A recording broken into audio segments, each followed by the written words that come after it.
Hello friends, आप सबका मेरे चैनल में बहुत बहुत स्वागत है। हम सब गुस्से से अच्छे से वाकिफ़ हैं। हम सबको गुस्सा आता है। प्रॉब्लम ये नहीं है कि हमें गुस्सा क्यों आता है और किसे कितना गुस्सा आता है। समस्या ये है कि हमारी ऊर्जा को किसी ने भी ट्रांसफॉर्म करना नहीं सिखाया। गुस्सा भी एक तरह की ऊर्जा है। अगर हमें अपनी ऊर्जा को सकारात्मक वे में ट्रांसफॉर्म नहीं किया, अगर बहुत ज़्यादा नकारात्मकता हमारे मन में, मस्तिष्क में बचपन से अवेलेबल है, या हमने ऐसी ही जीवन जिया है जहाँ हम बहुत ज़्यादा नकारात्मक हो गए हैं, तो उस नकारात्मक भाव की अभिव्यक्ति ही गुस्सा है। कोई एक दिन में या एक क्षण में गुस्सा प्रकट नहीं होता, उसके पीछे से लंबी एक चेन चली आ रही है। आज अगर हम बहुत ज़्यादा क्रोधित और गुस्सा हमारे मन में भरा है, तो उसका कहीं बीज बहुत समय पहले बोया गया है और कोई और नहीं बोया, हमने स्वयं बोया है। या तो हमारी ऊर्जा सृजनात्मक हो सकती है या हमारी ऊर्जा विध्वंसक हो सकती है। बचपन से हमें किस तरह का हमारे मन में बीज बोया गया है, या हम शुरू से किस तरह की ऊर्जा लेकर घूम रहे हैं, उस पर डिपेंड करता है कि आज हम कितने शांत, आनंदित, एक बहुत प्रेमपूर्ण भाव से हम जीवन को जी रहे हैं। अगर प्रैक्टिकल तरीके से देखें तो ऐसा भी कहा जाता है कि अगर हम गुस्सा नहीं करेंगे तो सामने वाला हमें ग्रांटेड ले लेगा। तो ये बात भी बिल्कुल सत्य है।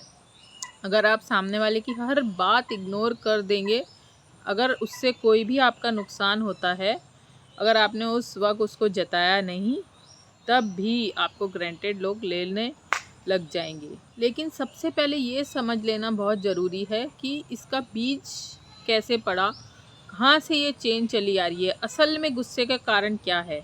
कई दफ़े गुस्से का कारण सकारात्मक भी हो सकता है, कई दफ़े गुस्से का कारण नकारात्मक भी हो सकता है, लेकिन इस पे डिपेंड करता है कि आपकी भाव दशा उस वक्त क्या है। आगे डिटेल में समझने से पहले हम एक कहानी से समझते हैं।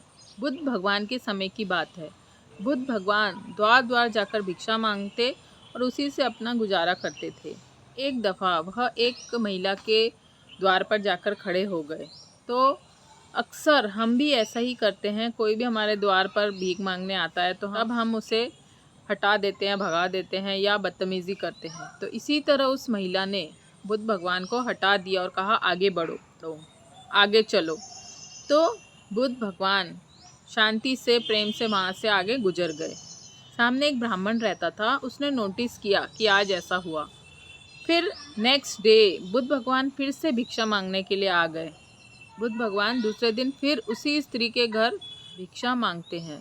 तो वो स्त्री को बहुत ज़्यादा क्रोध आ जाता है और वह जो भी कचरा उस वक्त ला रही होती है, वो कचरा सब बुद्ध भगवान के ऊपर फेंक देती है। बहुत ज़्यादा उनकी इंसल्ट कर देती है, बेइज्जती कर देती है। बुद्ध भगवान अपने ऊपर फेंका गया कचरा साफ करते हैं, बहुत शांति से, हल्के से मुस्कुराते हैं और फिर वहाँ से निकल जाते हैं। सामने जो ब्राह्मण रहता था वह फिर ये बात नोटिस किया कि आज फिर से बुद्ध भगवान के ऊपर उसने कचरा डाल दिया है। फिर नेक्स्ट डे बुद्ध भगवान फिर से उसी ओर से निकलते हैं, फिर वही स्त्री के घर जाते हैं और भिक्षा मांगने लगते हैं। फिर उस दौरान वह ब्राह्मण सोच में पड़ता है कि अगर आज ऐसा ना हो कि कोई अंगारा ही लाके फेंक दे। गुस्से में इंसान कुछ भी कर सकता है। तो वैसे तो उस वक्त ब्राह्मण बुद्ध भगवान के बहुत ज़्यादा अगेंस्ट थे, लेकिन उस ब्राह्मण को बुद्ध भगवान पर बहुत ज़्यादा दया आने लग गई। जैसा कि कोई नॉर्मल हम किसी के ऊपर गुस्सा करते हैं और दूसरे बंदे को बहुत तरस आता है, अगर वो बंदा सही हो, तो इसी तरह वो ब्राह्मण को बहुत तरस आने लग गया। तो ब्राह्मण सोचता है कि मैं बुद्ध भगवान को जाकर समझाता हूँ। वह बुद्ध भगवान के पास जाता है और वह बुद्ध भगवान से कहता है कि वह जो स्त्री है रोज़ रोज़ आपकी इंसल्ट करके आपको जाने के लिए कह देती है, तो आज आप यहाँ से बिना कुछ लिए ही निकल जाएं, नहीं तो आज ऐसा ना हो कि वो आपके ऊपर अंगारा ही फेंक दे। तो बुद्ध भगवान उस ब्राह्मण को समझाते हैं कि वह अपना काम कर रही है और मैं अपना कार्य कर रहा हूँ। मेरा काम है भिक्षा मांग मांग कर अपना जीवन निर्वाह करना, और स्त्री की मर्जी है वह मुझे भिक्षा दे या मुझ पे कचरा फेंके, अंगारे फेंके, ये उसकी संभावना है, उसके अधिकार में है, यह उसकी मर्जी है वो क्या करे। तो इस तरह से वह ब्राह्मण को बुद्ध भगवान समझाते हैं और बुद्ध भगवान उस ब्राह्मण को उपदेश देते हैं कि वह चाहे जो भी मुझे दे, मैं हर वक्त उसके प्रति आभार प्रकट करूँगा। कहीं ना कहीं कोई गहरी ऐसी अटैचमेंट होंगी कि वह नाराज़गी जता रही है, कहीं ना कहीं उसके मन में किसी और का गुस्सा भरा होगा या किसी भी बात का गुस्सा उसके मन में मौजूद होगा, इसीलिए वह इस तरीके से गुस्सा मेरे पे निकाल रही है। तो इस तरह से उसकी निर्जला हो रही है, वह शुद्ध हो रही है, तो मैं उसको इस दुष्कर्म भाव से निकालने में उसकी मदद कर रहा हूँ। उस स्त्री के घर आकर भिक्षा लेना तो एक महज एक इत्तेफाक है। चाहे जीवन में जो भी आपके साथ जैसा व्यवहार करे, आप उसे धन्यवाद भाव ही दें। न जाने वो किस मुसीबत में है, न जाने वो किस समस्या में है, और न जाने किस अड़चन में जीवन जी रहा है, न जाने किस कुंठा में वह जीवन जी रहा है और किस तकलीफ से वह गुजर रहा है। शायद उसको कभी जीवन में गुस्सा निकालने का मौका ही नहीं मिला, क्योंकि मन में जो भी भाव आता है हम जकड़ लेते हैं, पकड़ लेते हैं। कई दफ़ा इज्जत के चलते, कई दफ़ा रिश्ता बचाने के चलते इस तरह से बुद्ध भगवान उसे बातें समझाने लगते हैं। और वह स्त्री ने दरवाज़ा खोलने से पहले कहीं से बुद्ध भगवान की सारी बातें सुन लेती है और वह बहुत ज़्यादा भाव विभोर हो जाती है कि मैंने इतना बुद्ध भगवान के साथ गलत व्यवहार किया, लेकिन बुद्ध भगवान फिर भी मुझे धन्यवाद ही प्रकट कर रहे हैं। बुद्ध भगवान फिर भी मेरी ही मदद किए जा रहे हैं। वह स्त्री अपने आप को बहुत ज़्यादा कोसने लग गई। फिर तत्क्षण वह खाना लेके आई, बुद्ध भगवान को उसके दीक्षा पात्र में दीक्षा के रूप में भोजन डाल दिया। फिर वह बहुत ज़्यादा बुद्ध भगवान के पैर पकड़कर रोने लगी और माफ़ी मांगने लगी। मैंने आपके साथ बहुत ज़्यादा दुष्व्यवहार किया है। उस वक्त वह ब्राह्मण देखकर बहुत ज़्यादा चकित हो गए कि ये अचानक इसके मन में इतना निर्मल भाव कैसे पैदा हो गया, वह स्त्री का मन परिवर्तन कैसे हो गया। वह बहुत ज़्यादा सोच विचार में पड़ने लगा। फिर जैसे ही बुद्ध भगवान से पूछता है कि इस स्त्री का हृदय कैसे चेंज हो गया, तो बुद्ध भगवान उसे समझाते हैं कि जब भी आपके प्रति कोई क्रोध या कोई गुस्सा या कोई ऐसी व्यवहार करता है जो एक्सेप्टेबल नहीं है, अगर आप उस वक्त धैर्य रख के शांति से उसकी बात सुन लेते हैं, उस गुस्से का रिएक्ट नहीं करते हैं और शांति से समझ लेते हैं कि वह क्या कहने चाह रहा है, अगर आप बिना रिएक्ट किए, बिना प्रतिक्रिया दिए उसकी बात सुन लेते हैं, तो कुछ समय बाद उसका गुस्सा ऑटोमेटिक शांत हो जाता है। ज़रूरी नहीं कि सामने वाले को गुस्सा आया है तो हम भी उसी गुस्से में उसको जवाब दें या उसी तरीके से हम भी रिएक्ट करें, हमारी प्रतिक्रिया भी वैसी हो। तो इस तरह बुद्ध भगवान उसको समझाते हैं। तो वह जब ब्राह्मण था वह भी बुद्ध भगवान के चरण स्पर्श करने लगा।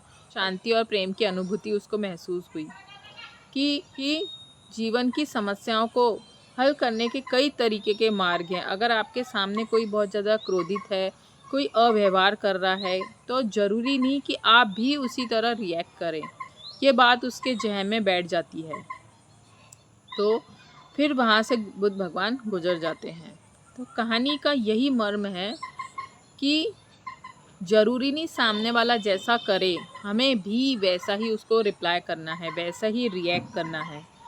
आपका तरीका अलग भी हो सकता है, लेकिन अब ये इतना आसान भी नहीं है कि कोई बार बार आपके ऊपर गुस्सा किए जा रहा है और आप शांति से उसे सुने जा रहे हैं। कई दफ़ा हम रिएक्ट करेंगे, लेकिन अगर हम होश साध लें, हम एक प्रक्रिया सीख लें ध्यान की, होश साधने की, तो हम भी इस चुंगल से, इस दुष्कर्म के चुंगल से निकल सकते हैं। लेकिन उसके लिए हमें काफ़ी समय प्रैक्टिस करनी होगी। एक्चुअल में हमें बचपन से किसी ने अपनी गुस्से को, अपनी क्षमताओं को ट्रांसफॉर्म करना नहीं सिखाया गया कि अगर आपके सामने कोई क्रोधित होता है या आपके सामने कोई दुर्व्यवहार करता है तो हमें कैसे रिएक्ट करना है। हमें किसी ने कुछ नहीं सिखाया, हमें जो उस वक्त महसूस होता है हम वो कर देते हैं।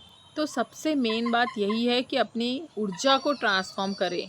जब तक हम अपनी ऊर्जा को सृजनात्मक नहीं करेंगे, हमारी जो भी भावना है, गुस्सा है, अहंकार है, घृणा है, नफ़रत है, द्वेष है, कलह कलेश है, जो भी यह मन की भावनाएं हैं, जो भी हमारे मन में भावनाएं, हमारे हृदय में नकारात्मक भावनाएं हैं, यह कभी तब्दील नहीं होंगी। तो बेसिकली हमें क्रोध पे काम नहीं करना है, हमें हमारी सृजनात्मकता बढ़ानी है, हमें हर चीज़ को सृजनात्मक ढंग से देखना है। अगर आप अपने जीवन में तब्दीली चाहते हैं, खुद को थोड़ा नॉन सीरियसली लें, सृजनात्मक बढ़ें। जितना ज़्यादा आप सृजनात्मक बढ़ेंगे, धीरे धीरे जो आपकी नकारात्मक भाव है वह खुशी, आनंद और एक सुकून, संतुष्टि में तब्दील हो जाएंगी। क्योंकि अगर आपने गुस्से पे डायरेक्ट काम किया तो ये बहुत नामुमकिन सी चीज़ है इसको टैकल करना। क्योंकि जितना आप उसको क्रोध को हटाने की कोशिश करेंगे या क्रोध से मुक्त होने की कोशिश करेंगे, ये उतना ज़्यादा प्रगाढ़ता से प्रकट होगा। तो अगर आप कोई भी ऐसी नकारात्मक ऊर्जा या नकारात्मक भाव को ट्रांसफॉर्म करना चाहते हैं तो उसको सृजनात्मक रूप दें, सृजनात्मकता में उसको खर्च कर दें। जब भी गुस्सा आता है तो एक बात नोट करना, बहुत ज़्यादा एनर्जी आपके अंदर आ जाती है। उठा के आप पत्थर भी हिला सकते हैं, पहाड़ भी एक हिल जाए है, उठा के आप कोई भी चीज़ पटक सकते हैं। क्योंकि गुस्से की ऊर्जा इतनी प्रबल होती है, इतनी विस्फोटक होती है कि कुछ भी तोड़फोड़ कर सकती है। तो बस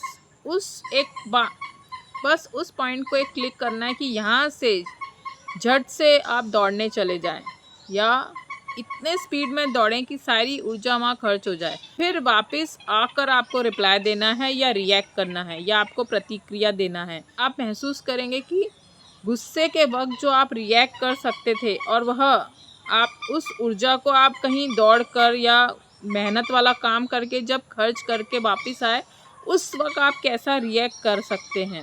तो ये दोनों बातों में बहुत ज़्यादा आपको अंतर दिखेगा।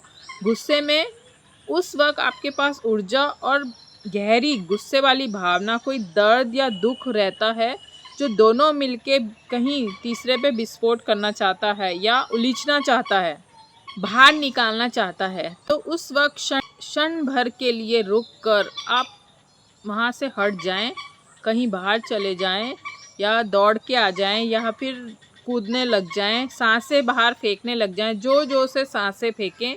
जैसे ही वह जो अंदर एक कोलाहल, जैसे ही कोई एक तूफान उमड़ा है वह शांत हो जाएगा, उसके बाद आप रिएक्ट करें, प्रतिक्रिया दें। जो आप सोचते हैं समझते हैं वही आपको बोलना है। बस वो एक जो गुस्से का भाव है वह तब्दील हो जाएगा। तो ये हो गया कि अपने गुस्से को किस तरह सृजनात्मक रूप देना है। तो ऐसे ही आप अपनी हर एक नकारात्मक भाव को सृजनात्मक बना सकते हैं। यह हमें सीखना होगा, समझना होगा और अमल करना होगा। सुन लेने से हम कुछ नहीं होगा। जब भी आपको नेक्स्ट टाइम गुस्सा आता है, कोशिश करें कि उसको सृजनात्मक आपको बनाना है। अगर आपने ये बात अपने दिमाग में फिट कर ली, एनर्जी को ट्रांसफॉर्म होने से कोई नहीं रोक सकता। फिर कभी अगर आपकी एनर्जी ट्रांसफॉर्म हो गई, क्रिएटिव हो गई, तो अगर आप गुस्सा करना भी चाहो तो भी आपको गुस्सा नहीं आएगा। फिर आप एक शायद नाटक कर सकते हैं। क्योंकि हमें जीवन जीना है और जीवन में प्रैक्टिकल होना भी बहुत ज़रूरी है। सांसारिक जीवन में हर चीज़ का यूज़ करना हमको आना चाहिए। कुछ भी जीवन में गलत नहीं है, बस उसका उपयोग हम कैसे कर सकते हैं इसके ऊपर निर्भर करता है। ज़्यादातर गुस्से में हम खुद का ही नुकसान कर बैठते हैं। तो इस बात को गौर करें, सोचें, समझें और अमल करें। जल्द मिलेंगे नए किस्से कहानी के साथ। तब तक शुभेच्छा।